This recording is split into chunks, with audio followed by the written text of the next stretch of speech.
ಚಿಕ್ಕಮಗಳೂರಿನ ಕಳಸ ತಾಲೂಕಿನಲ್ಲಿ ಸುಂಕಸಾಲೆ ವ್ಯಾಪ್ತಿಯ ಕಿರುಗುಳ್ ಗ್ರಾಮದಲ್ಲಿ ಅಡಿಕೆ ತೋಟದ ಗುಂಡಿಯಲ್ಲಿ ಅವಿತು ಕುಳಿತಿದ್ದ ಹೆಬ್ಬಾವನ್ನ ರಕ್ಷಣೆ ಮಾಡಲಾಗಿದೆ. ಅಡಿಕೆ ಸಸಿಗೆ ಔಷಧಿ ಸಿಂಪಡಣೆ ಮಾಡುವಾಗ 6 ಅಡಿ ಉದ್ದದ ಹೆಬ್ಬಾವು ಪತ್ತೆಯಾಗಿದೆ. ತಕ್ಷಣ ಸ್ಥಳೀಯರು ಅರಣ್ಯ ಸಿಬ್ಬಂದಿ ಹಾಗೂ ಸ್ನೇಕ್ ರಿಜ್ವಾನ್ಗೆ ಮಾಹಿತಿ ನೀಡಿದ್ದಾರೆ.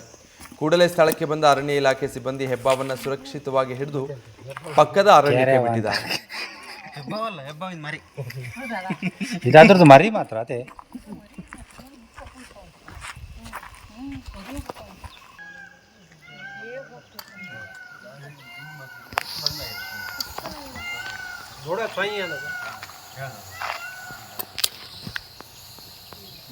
ಚಿಕ್ಕಮಗಳೂರಿನ ಕಳಸ ತಾಲೂಕಿನಲ್ಲಿ ಸುಂಕಸಾಲೆ ವ್ಯಾಪ್ತಿಯ ಕಿರುಗುಳ್ ಗ್ರಾಮದಲ್ಲಿ ಅಡಿಕೆ ತೋಟದ ಗುಂಡಿಯಲ್ಲಿ ಅವಿತು ಕುಳಿತಿದ್ದ ಹೆಬ್ಬಾವನ್ನ ರಕ್ಷಣೆ ಮಾಡಲಾಗಿದೆ. ಅಡಿಕೆ ಸಸಿಗೆ ಔಷಧಿ ಸಿಂಪಡಣೆ ಮಾಡುವಾಗ 6 ಅಡಿ ಉದ್ದದ ಹೆಬ್ಬಾವು ಪತ್ತೆಯಾಗಿದೆ.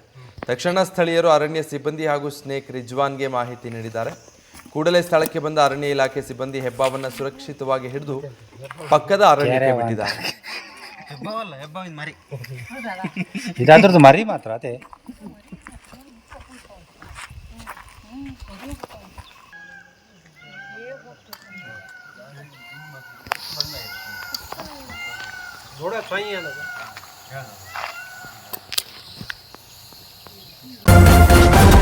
ನ್ಯೂಸ್ ಫಸ್ಟ್ ನಿರ್ಭೀತಿಯಿಂದ ನಿಮ್ಮ ಪರವಾಗಿ.